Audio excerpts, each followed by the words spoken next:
Hi friends, আশা করছি সকলে ভালো আছেন। আমি সুব্রত, সঙ্গে রয়েছি আপনাদের। আর আপনারা দেখছেন ইউটিউব চ্যানেল ক্রিয়েটিভ সুব্রত।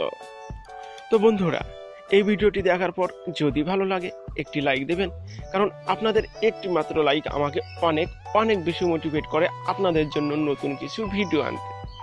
ভালো লাগলে বন্ধুদের মাঝে শেয়ার করতে কিন্তু ভুলবেন না, এবং কমেন্ট বক্সে আপনাদের মতামত জানাতেই পারেন। যে সমস্ত বন্ধু নতুন এখনো এই চ্যানেলটি ভিজিট করেননি, অবশ্যই ভিজিট করেই দেখতে পারেন। যদি এখান থেকে ইউনিক কিছু আইডিয়া পেয়ে যান, তবেই লাল অক্ষরে লেখা সাবস্ক্রাইব বাটনে ক্লিক করে পাশের বেল আইকনে ক্লিক করবেন এবং অল লেখাতেও ক্লিক করে দেবেন। আর হ্যাঁ বন্ধুরা, ডেসক্রিপশন বক্সে আমার ফেসবুক পেজ এবং ইনস্টাগ্রামের লিঙ্ক দেওয়া রয়েছে, অবশ্যই ভিজিট করতে পারেন। ভালো লাগলে পেজে লাইক দিতে কিন্তু ভুলবেন না। তো সকলে অনেক অনেক ভালো থাকবেন। আবার আসবো নতুন কিছু আইডিয়ার সঙ্গে।